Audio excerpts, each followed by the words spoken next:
Salah satu komoditas dari Indonesia yang punya peluang ekspor besar adalah briket arang tempurung kelapa. Nah, di video kali ini saya akan membahas negara tujuan mana yang bisa kalian targetkan, briket seperti apa yang cocok untuk ekspor, dan perizinan apa yang kalian butuhkan untuk bisa ekspor briket. Yuk kita mulai dengan membahas negara tujuan. Produk briket biasanya dibutuhkan di Eropa, Amerika, dan juga Timur Tengah. Kalau di Eropa dan Amerika, biasanya briket arang tempurung kelapa dibutuhkan untuk barbeque. Sedangkan untuk Timur Tengah, biasanya digunakan sebagai bahan bakar untuk shisha alias rokok Timur Tengah.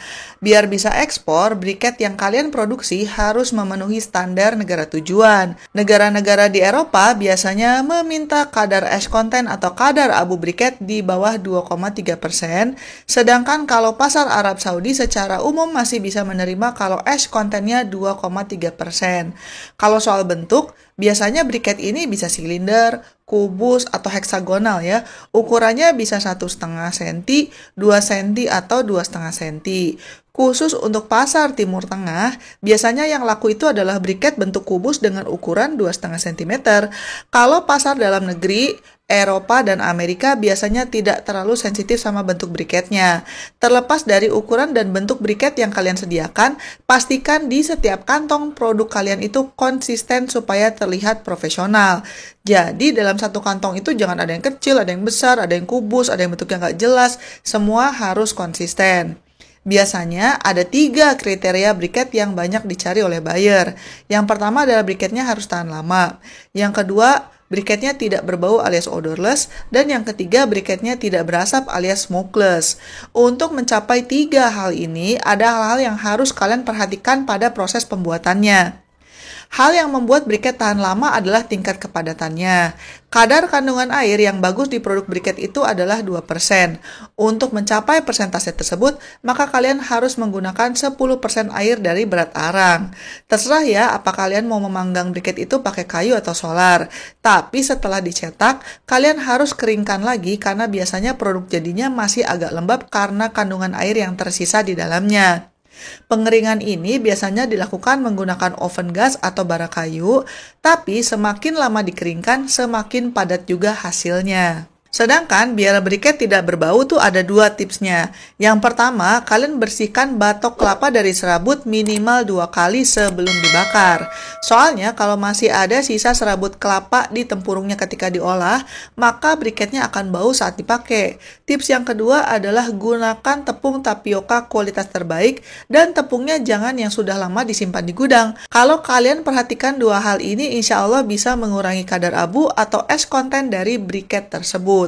Selanjutnya, kalau kalian mau briket yang tidak berasap atau smokeless, maka bahan bakunya harus murni alias tanpa campuran. Soalnya ada tuh produsen yang biar hemat, mereka mencampur batok kelapa dengan kayu. Tapi biasanya ini akan berpengaruh ke hasil akhirnya karena akan ada bau kayu bakar saat briketnya dibakar.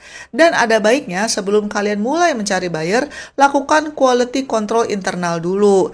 Jadi kalian tes aja dulu sendiri sebelum dites sama buyer. Untuk mengetes gimana kualitas briket yang kalian produksi itu nggak susah kok, tidak perlu dibawa ke lab. Cara ngeceknya gini.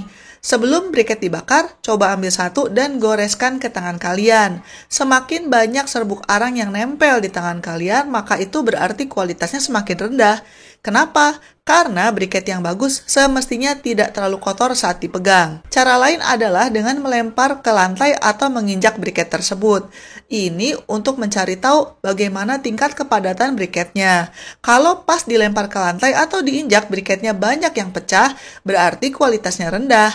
Tapi kalau hanya retak atau bahkan tetap utuh, ini berarti tingkat kepadatannya bagus. Selanjutnya, untuk ngetes kualitas briket, kalian bisa mencoba membakar briket tersebut. Coba hitung waktunya pakai jam ya. Briket yang bagus biasanya harus bisa tahan sekitar 2-3 jam pembakaran. Kalau briket kalian tidak sampai 2 jam sudah padam, ini berarti kurang fix karbon.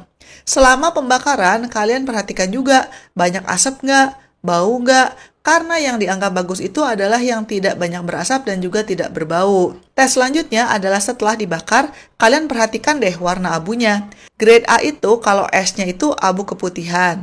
Grade B itu kalau esnya putih keabu-abuan jadi lebih banyak putihnya. Sedangkan kalau grade C itu esnya kekuning-kuningan. Perbedaan warna abu ini biasanya disebabkan oleh kualitas tempurung kelapa. Batok kelapa yang tumbuh di area pantai biasanya kadar asam tanahnya tinggi, jadinya abunya bakal kekuningan. Batok kelapa yang bagus itu biasanya justru yang tumbuhnya jauh dari pantai. Oke, selanjutnya mari kita bahas perizinan apa yang perlu kalian urus sebelum mulai ekspor briket arang ke luar negeri. Secara hukum, berikut adalah ketentuan yang harus teman-teman penuhi dulu. Misalnya aja, merupakan badan usaha atau hukum dengan bentuk CV, firma, perseroan terbatas, atau koperasi. Yang paling gampang sih, bikin aja PT perorangan. Daftarnya hanya Rp50.000 dan tidak perlu pakai notaris. Kalian juga bisa daftar online loh. Silakan klik link di pojok kanan atas atau di deskripsi, karena detailnya sudah pernah saya bahas di video sebelumnya. Selanjutnya, kalian perlu punya NIB alias nomor induk berusaha. Untuk dapat NIB ini, tinggal daftar aja ke websitenya OSS. Gratis kok. Sejak tahun 2018, NIB ini menjadi pengganti TDP, API, dan juga akses kepabean sebagai eksportir dan importir. Selanjutnya, kalian juga butuh NPWP alias nomor pokok wajib pajak dari kantor pelayanan pajak, dan kalian juga perlu punya izin usaha yang dikeluarkan oleh pemerintah. Kalau soal dokumen, berikut adalah informasi apa saja yang harus kalian persiapkan untuk ekspor briket arang kelapa.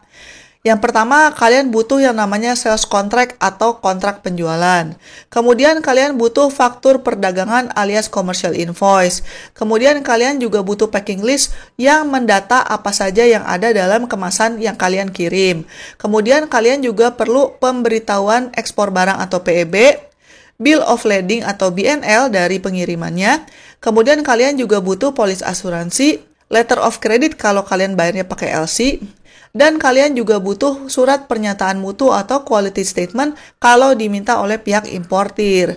Kemudian importir juga bisa saja meminta kalian menyediakan Certificate of Origin atau SKA alias surat keterangan asal. Selain soal perizinan, kalau ngomongin soal briket arang, yang harus kalian perhatikan juga adalah proses pengiriman.